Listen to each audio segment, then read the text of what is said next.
Hello, dear all. Now, today we are going to discuss certain topics in solar and wind energy system.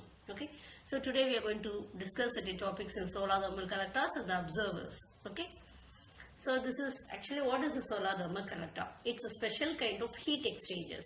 So what it will do?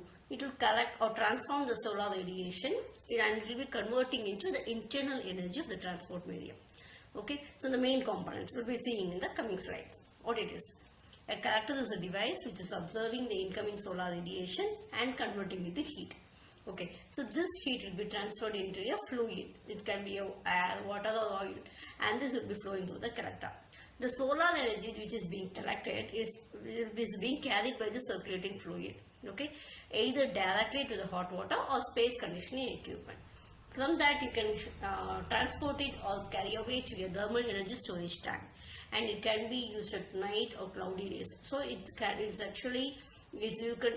it for energy conservation also. So what are the types of solar thermal collectors? Normally we do have non-concentrating and also we have as concentrating. Non-concentrating type what happens is the area, this collector area will be same as the observer area. That is, the area that is intercepting the solar radiation will be equal to the area, okay, that intercepts, so will be area observing the radiation. But in the case of concentric collectors, you will have a bigger interceptor than the observer. Okay, the area that is intercepting the solar radiation will be greater when compared with the observer area. So first is your flat plate or solar collector. This is actually, it was developed in 1950s. This is a common type which has been used in domestic hot water heating in others. Okay, it's actually a black surface that will be placed in a convenient path of the sun. So next one is your evacuated tube solar thermal collector.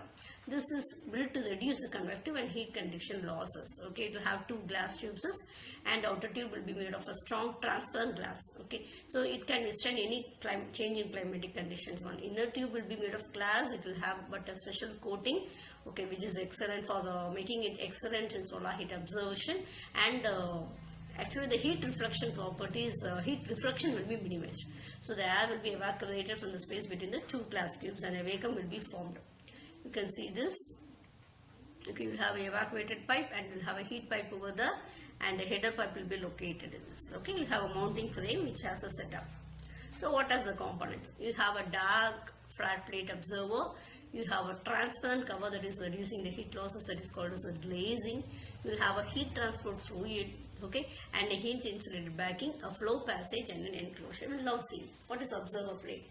This observer plate can be made of copper, steel or plastic, right? So the surface will be covered with a black material which has a high observance, okay? So the absorption will be maximum, and flow passage will actually, this passage will conduct the working fluid to the collector. If it is a liquid, the flow passage will be a tube. If it is an air, it should be below it, okay? It should be below the observer plate to minimize the heat losses. The cover plate, what is the purpose? The purpose is to reduce the convective and also the radiative heat losses from the observer. Okay, it is generally placed above the observer plate. And insulation. So these are some materials such as fiberglass. These will be present at the back and the sides of the collector to reduce the heat losses.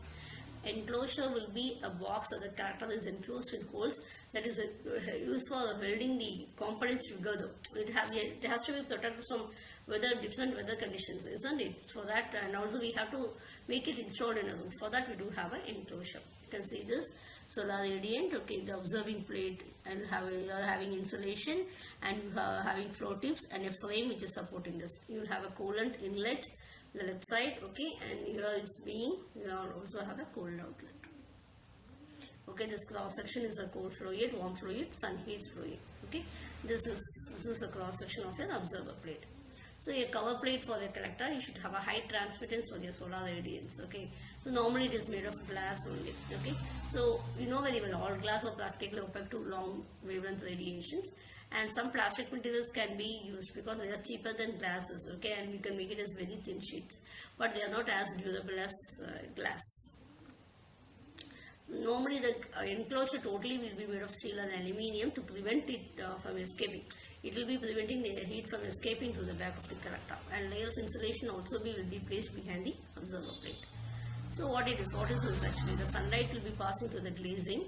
This principle is it will be striking the observer plate, and the solar energy will be converted into heat energy. Okay, so the fluid we have, it can be an air or it can be a liquid, anything else. Okay, so that it will be converted. So the observer plates are commonly painted with selective coatings to observe and retain heat better than the ordinary black paint.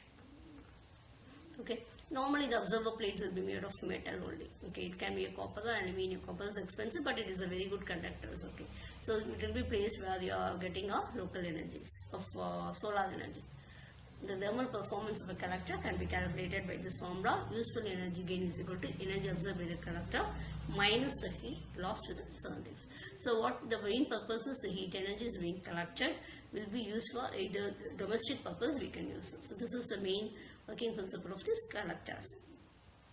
Thank you all once again, and now we'll be meeting in the next video. Okay, bye now.